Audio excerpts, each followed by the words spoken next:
Hai teman, selamat datang di channel Sekate New. Jangan lupa pada teman-teman untuk like, komen, dan subscribe supaya tidak ketinggalan update dari channel ini. Mimin ucapkan terima kasih. Selamat menyaksikan. Terpaksa menikahi Pak Ustadz season 3 bab 154. Enggak takut sendirian tadi di rumah? Tanya Akil sambil mengelus lembut punggung Fiona yang sedang dengan nyaman mendekap erat tubuh Akil seolah takut kehilangan. Fiona menggelengkan kepalanya. Aku lebih takut kehilangan kamu. Akil hanya terkekeh mendengar itu. Mulai besok aku akan menjadi the real ibu rumah tangga, ujar Fiona. Akil yang tahu penyebabnya tidak banyak bertanya, karena memang sebenarnya yang diinginkan Akil, istrinya itu di rumah bukan bekerja. Sampai di sini ia menepati janji yang tidak melarang Fiona untuk bekerja, karena buktinya wanita itu sendiri yang memilih untuk berhenti. Siap seharian di rumah? Gak bakalan bosen? Tanya Akil. Enggak bakalan, kan ada kamu. Fiona mengubah posisi menjadi telungkup. Sebelah tangannya naik mengelus rahang Akil. Lelaki itu begitu dalam menatap Fiona. Tapi kayaknya aku yang gak akan bakalan ada di rumah. Dahi Fiona langsung berkerut. Kenapa? Kamu jangan pergi. Akil mencubit gemas pipi istrinya itu. Kalau aku nggak pergi, kita makan dari mana sayangku? Suamimu ini juga harus bekerja.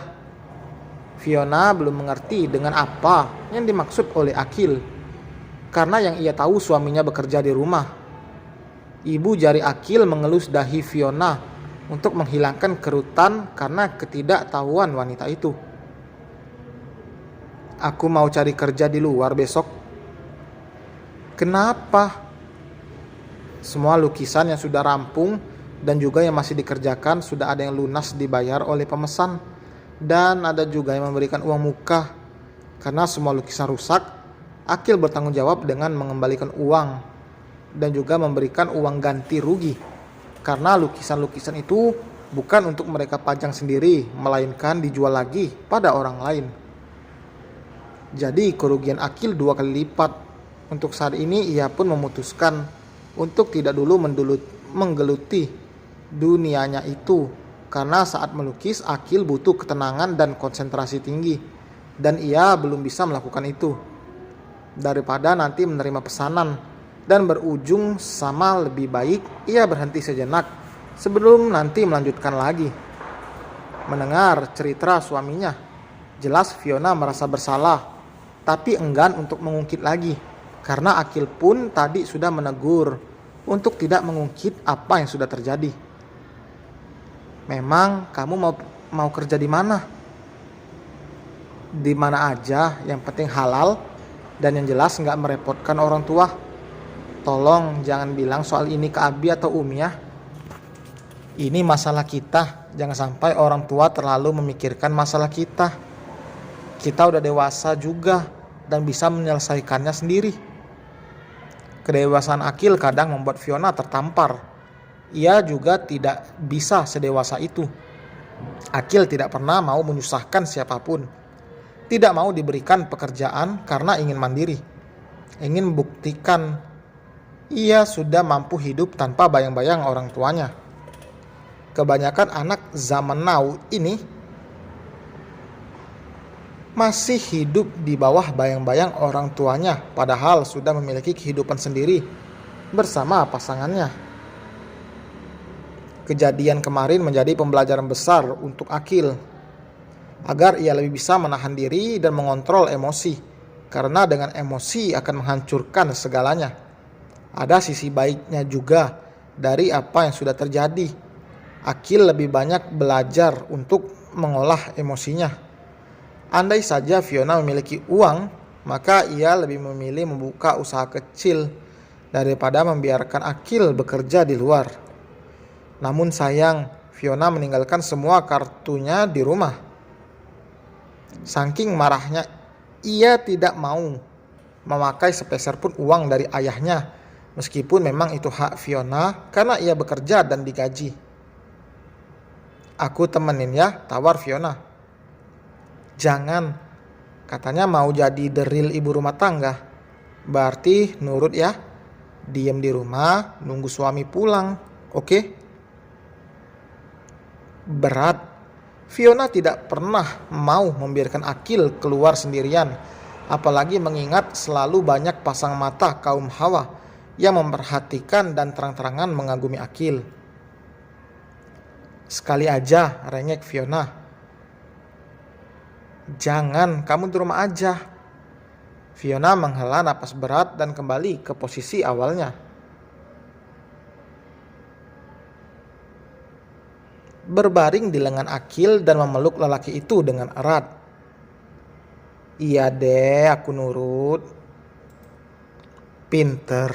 Ayo tidur, ini udah malam banget loh. Akil menarik selimutnya sampai sebatas leher Fiona. Tidak ingin sampai wanita itu kedinginan, apalagi hujan di luar masih belum reda. Saat terbangun, Fiona sudah tidak melihat Akil di sampingnya, membuat ia langsung panik dan buru-buru keluar dari kamar.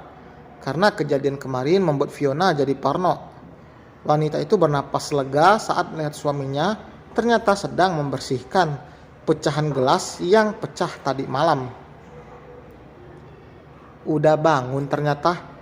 Ke kamar mandi gih. Bentar lagi azan subuh loh. Aku bilang kan biar aku aja yang beresin, ujar Fiona. Udah, gak apa-apa. Ayo cepetan. Kita sholat berjamaah. Aku mau ke masjid tapi masih hujan. Payung juga gak ada. Oh, payung. Fiona menghentikan ucapannya saat mengingat payung ada di dalam mobil. Sengaja waktu itu ia bawa karena miliknya tertinggal entah di mana. Jadi dua payung yang ada di rumah itu tidak ada. Mobil Fiona yang diberikan Pak Haji ditinggalkan juga oleh wanita itu.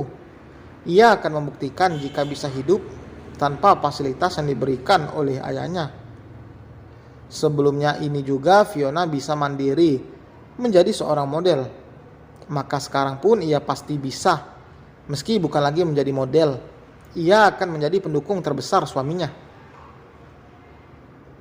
Payung aku yang hilangin, lupa naruhnya di mana. Waktu itu yang jelas bukan di rumah, lanjutnya. Nanti kita beli lagi. Fiona mengangguk lalu bergegas ke kamar mandi. Hujan masih bertahan sampai pagi. Jam sudah menunjukkan pukul 6:30 dan Akil belum bisa keluar rumah untuk mencari pekerjaan. Mau sarapan apa? Tanya Fiona. Apa yang enaknya kalau dingin-dingin begini? Pelukan sama kamu di bawah selimut, saut Fiona dengan tawarannya. Orang lagi ngomongin makanan, ini malah menyerempet ke sana, protesnya. Ya kan, kamu tanya apa enaknya kalau dingin gini. Pelukan sama kamu lebih enak daripada makan. Akil mencibir. Jadi mau pelukan dengan perut keroncongan gitu? Kedengarannya kok malah kasihan ya? Fiona meringis. Iya juga sih. Ya udah, kita sarapan dulu aja. Habis itu baru... Akil mengangkat sebelah alisnya. Lalu apa? Gak perlu disebutin juga, kamu tahu. Ujar Fiona lalu berbalik dan berjalan menuju kulkas. Melihat ada apa saja di dalam. Mata membulat saat melihat isi kulkas ternyata hanya cukup untuk makan sampai besok. Inilah salah satu kecerobohan Fiona. Setiap hari buka tutup kulkas tapi lupa untuk mengisinya. Sekarang ia hanya bisa makan yang ada saja. Akil yang melihat sang istri begitu lama berdiri di depan kulkas, kini berjalan mendekat, melingkarkan tangan di pinggang wanita itu, membuat Fiona berjingit kaget. Masak mie instan aja yang praktis, biar cepet, bisik Akil, tepat di telinga Fiona. Biar cepet apa? Goda Fiona. Biar cepet. Ucapan Akil terpotong oleh ketukan pintu. Siapa gerangan yang bertamu pagi-pagi sekali? Dan selesai teman. Terima kasih telah mendengarkan. Jangan lupa like, komen, dan subscribe.